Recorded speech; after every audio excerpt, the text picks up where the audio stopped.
En général, bonjour. Bonjour. Merci de nous recevoir dans cette belle enceinte de l'école militaire. Alors, je suis très heureux de vous accueillir ici à l'école militaire et en particulier au Salon des Maréchaux dans ce lieu historique. Lieu historique et emblématique. Alors, moi, en général, vous êtes directeur de l'Institut des hautes études de défense nationale et de l'enseignement militaire supérieur. Que représente pour vous l'IHEDN en 2021? L'IHEDN, c'est un lieu où des cadres dirigeants, du public, du privé, des civils, des militaires, des relais d'opinion, des élus peuvent venir comprendre, réfléchir, débattre sur des enjeux de sécurité et de défense. C'est à la fois une idée ancienne, c'est une décision politique de 1936 dans la période juste avant la Deuxième Guerre mondiale, et en même temps, c'est depuis le début un concept résolument moderne. Il est moderne par sa pédagogie, par sa capacité à rassembler, à fédérer des Français autour d'une responsabilité essentielle qui est leur défense et leur sécurité. Alors, mon général, l'IHEDN ouvre sa nouvelle session en 2021. Est-ce que pour nos téléspectateurs, vous pouvez nous présenter justement qu'est-ce qui est nouveau dans cette session? Cette année, en 2021, pour la première fois, nous aurons une session nationale unique.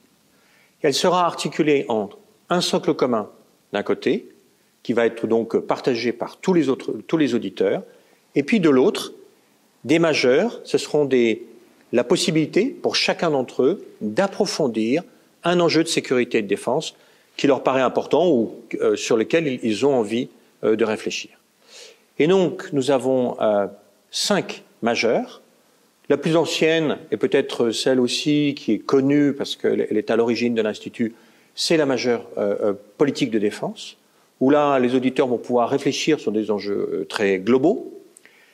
La suivante, c'est la majeure armement, économie de défense. C'est là toute la réflexion sur la base industrielle et technologique de défense, sur quelle politique pour continuer à assurer à la fois la souveraineté, mais aussi l'autonomie française dans ce domaine. Une session sur les enjeux et la stratégie maritime, qui là est une réflexion beaucoup plus sur les espaces communs, qui sont naturellement des espaces de compétition. On voit bien aujourd'hui à quel point les enjeux de liberté, de circulation sur les océans sont devenus importants, et aussi parfois un simple accident comme celui qui a eu lieu sur le canal de Suez peut avoir des profondes répercussions sur l'économie et sur la libre circulation. Une session sur la souveraineté numérique et la cyberdéfense. On est sur un autre espace commun, mais pour le coup sur un espace virtuel. Tout le monde voit que sur cet espace aujourd'hui, il y a à la fois vraiment de multiples possibilités de partager l'information, de créer de la valeur, de soutenir et de développer l'activité économique. Et en même temps, on a là à nouveau des enjeux de souveraineté, de respect de la démocratie, de respect de la propriété intellectuelle et des données. Et puis, enfin, cette année, nous allons créer pour la première fois une session défense et sécurité économique.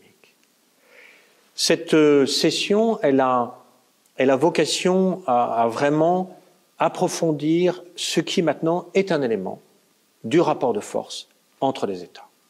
On le voit dans le domaine de l'économie, on a à la fois de la coopération, et tous les accords européens en sont une très vivante et très belle représentation, mais on peut avoir aussi une vraie confrontation. L'économie peut être un levier de puissance, voire de pouvoir entre les États. Alors, mon général, vous évoquez justement les différents enjeux économiques de sécurité et de défense de notre pays. Est-ce que vous pouvez nous présenter particulièrement 2 majeurs que vous venez d'évoquer, la défense et sécurité économique et aussi la cybersécurité et souveraineté numérique? Alors, ce sont les 2 majeurs les plus récentes. On vient de les créer très récemment. La souveraineté numérique et cyberdéfense, nous l'avions créé avec notre institut partenaire et presque jumeau, l'INESJ. Depuis, cette session a été reprise par l'Institut. C'est une session qui s'adresse pas tant à des techniciens ou à des experts de la cybersécurité, mais beaucoup plus à des responsables, des cadres dirigeants qui veulent être intelligents de ces risques. Parce que ces risques, vous les trouvez, vous avez besoin de les intégrer, que vous soyez dans la recherche et le développement, que vous soyez dans la production, que vous soyez dans la vente. Je pense que tout le monde de l'entreprise a besoin de les intégrer, de les prendre en compte et éventuellement, en situation de crise, de savoir comment réagir pour maintenir l'activité d'une entreprise. Mais ce raisonnement que nous faisons pour l'entreprise, nous pouvons aussi faire pour l'État. Et pour l'État, on voit bien que, comme pour l'entreprise, on a des enjeux d'image, qu'il sera au-delà du fonctionnement, de l'intégrité des données, on doit aussi montrer qu'on est capable de se défendre face aux risques numériques. Si j'en viens maintenant sur défense et sécurité économique, donc cette toute dernière session majeure qui sera mise en place à compter de septembre, c'était un pari. Même si l'Institut a, depuis de nombreuses années, développé des formations en intelligence économique, c'est la première fois que nous le faisons. Alors, moi, je tiens à remercier tous ceux qui nous ont aidés sur ce sujet, en particulier la direction générale de l'entreprise, avec son directeur général, Thomas Courbe, le secrétaire général à la Défense et Sécurité nationale et beaucoup d'autres acteurs qui nous ont aidés à en réfléchir à la fois le contenu, la cohérence, mais aussi la portée. Et je suis très heureux aussi de voir que nous sommes aujourd'hui dans le recrutement de cette session défense et sécurité économique, et nous avons vraiment des Français de haut niveau qui ont fait le soin de rejoindre cette majeure, et je suis assez confiant sur le fait que ça devra être un succès. Alors ça devra être un succès, et vous-même contribuez justement avec brio à ce succès, puisque la France est la 5e puissance économique mondiale, et vous portez justement ces forces vives. Quelle est l'action aujourd'hui, mon général, de l'IHEDN sur justement les territoires? Alors, les territoires, c'est très important. Bien évidemment, l'Institut, il est ici, dans ses murs historiques, à l'école militaire, mais la France, c'est pas Paris. La France, c'est tous ces territoires métropolitains, mais aussi ces territoires ultramarins. Pourquoi être sur les territoires? En premier lieu, parce qu'on trouvera partout en France ou outre-mer des responsables, des élus, des représentants d'opinion, des journalistes, des représentants sociaux, des syndicalistes qui sont intéressés par les enjeux de sécurité et de défense. Et dans cette action sur les territoires, on peut non seulement avoir une réflexion qui reste globale sur des enjeux de notre pays, mais aussi on peut avoir un regard très précis, très local sur ces enjeux. Quand vous êtes dans un territoire qui est en bordure de la Méditerranée, vous aurez des enjeux de sécurité propres à cet espace. Si vous êtes dans le centre de notre pays, ils ne seront pas les mêmes. Et puis, ce que je veux ajouter, peut-être sur quoi je n'ai pas suffisamment insisté précédemment, c'est que l'IHEDN, c'est bien un lieu où on est là pour comprendre et réfléchir.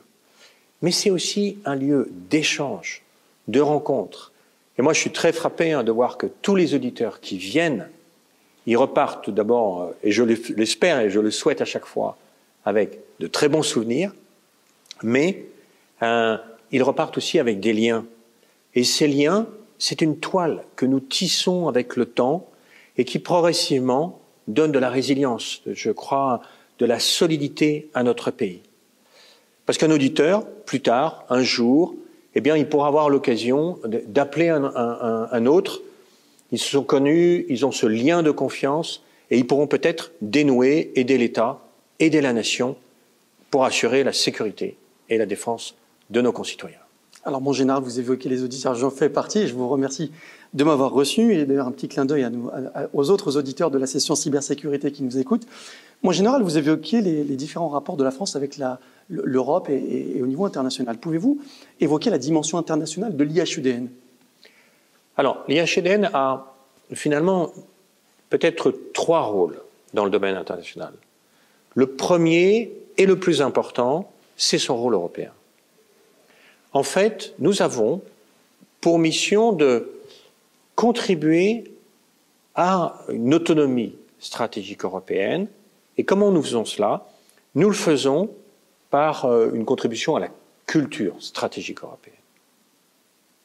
C'est bien à travers une culture partagée entre les responsables européens que, dans cette compréhension, pourra émerger après une autonomie stratégique. Alors, comment contribuer à cette culture? Nous le faisons principalement avec l'aide du Collège européen de sécurité et de défense. Ce collège rassemble l'ensemble des pays européens et propose des formations. Nous sommes un des premiers contributeurs à ce collège. Il est situé à Bruxelles et ces formations, nous pouvons les faire soit à Bruxelles, soit à Paris. Bien évidemment, en ce moment, elles sont faites en distanciel. Et je suis très heureux de voir que malgré la pandémie, malgré le Covid, eh bien, on a continué à assurer ces formations. Il n'y a pas plus tard que la semaine dernière, nous avions encore une formation pour le Collège européen de sécurité et de défense. Ça, c'est le premier rôle.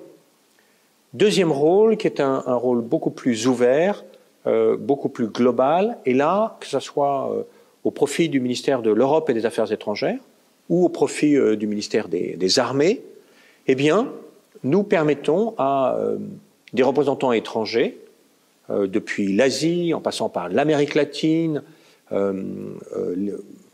l'Afrique, enfin le Moyen-Orient, il y a vraiment aucune...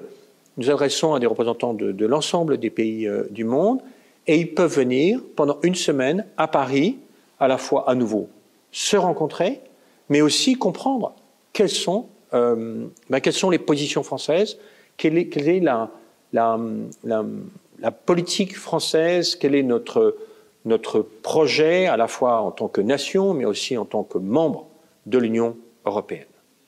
Et puis enfin, on a un dernier rôle un peu plus méconnu. L'Institut a des partenariats avec beaucoup d'instituts comparables, d'instituts de réflexion stratégique dans le monde, et nous échangeons, nous nous rencontrons. C'est une occasion supplémentaire de dialogue.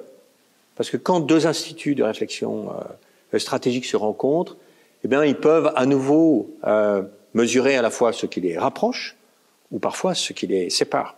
Et donc, nous avons là un rôle à la mesure de l'Institut, mais nous avons là aussi un rôle diplomatique. Alors, en général, notre interview touche à sa fin. Il est de coutume sur France Business TV de demander à notre interviewé ces enjeux pour l'année 2021, pour notre pays et puis pour ce bel institut. Que souhaitez-vous partager avec les téléspectateurs qui nous écoutent? Alors, mon premier souhait, bien sûr, c'est que cette nouvelle session nationale qui va commencer en 2021 soit une réussite. Je dirais qu'après presque deux cycles de formation qui ont été quand même un peu amputés, dont on n'a pas pu faire tout ce que nous voulions, on va avoir là, je l'espère vraiment, la possibilité de mettre en place toute la réflexion, tout le travail d'amélioration que nous avons fait des sessions de l'Institut. Et dans ce travail, j'en citerai deux réalisations, progrès en particulier. D'une part, vraiment la volonté que les auditeurs puissent être beaucoup plus acteurs de leur formation, de leur session. Et donc, on a aujourd'hui un concept qui a été repris par beaucoup d'autres, finalement des sessions qui sont construites autour de conférences où on invite des conférenciers de très haut niveau, de déplacements pour aller à la rencontre des autres, en France mais aussi à l'étranger, et puis enfin de travaux de comité, des travaux où les auditeurs vont réfléchir ensemble. Et ils vont apporter non pas leur expertise, mais ils vont y apporter la diversité de leur regard leur liberté aussi, le fait qu'ils n'ont pas d'enjeu personnel, ils ont un enjeu collectif à pouvoir apporter, peut-être éclairer un enjeu de leur réflexion particulière.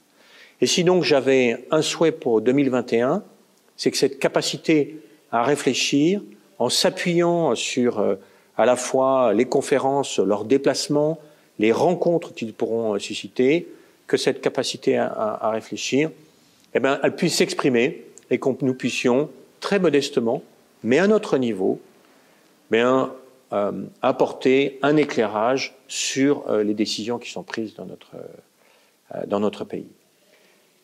Le deuxième enjeu, c'est bien évidemment l'action sur les territoires. Notre présence sur le territoire, on va la multiplier par 4. Donc vous voyez, c'est un objectif très ambitieux qui va demander énormément d'efforts, pas tant d'efforts de conception, parce que nous maîtrisons très bien maintenant ce que peut être une session sur un territoire, mais beaucoup plus une capacité à aller à la rencontre des territoires et finalement à proposer à ceux qui parfois ne nous connaissent pas suffisamment de nous rejoindre. Aujourd'hui, je crois que notre défi sur les territoires, c'est que les élus, que des chefs d'entreprise, que des représentants des corps intermédiaires découvrent l'IHEDN, le connaissent, aient l'envie de venir chez nous, viennent à une session, et puis après, ça sera, je suis confiant sur le fait qu'ils feront bonne publicité. Voilà quels sont nos deux enjeux principaux. Promouvoir une nouvelle session nationale avec vraiment une capacité à réfléchir et à proposer un nouveau regard, et de l'autre côté, accroître notre présence sur les territoires. Mon général, je vous remercie de nous avoir partagé cette belle vision, vos engagements de cet institut, votre ambition aussi pour les prochaines années, et de nous avoir reçus dans ce bel hémicycle de l'école militaire qui est à la fois historique et puis contemporain, et voilà, de nous avoir partagé vraiment cette vision de la France et de la souveraineté nationale. Et moi, c'est vraiment moi qui dois vous remercier d'avoir donné l'occasion de présenter l'Institut des hautes études de défense nationale, et j'espère vraiment que le fait que vos auditeurs aient pu découvrir cet institut leur donnera envie de venir, de rejoindre l'équipe, de pouvoir être soit auditeur d'une session nationale, soit auditeur d'une session régionale ou auditeur jeune. Vraiment, c'est le souhait que je fais. Merci à vous et merci d'être venu.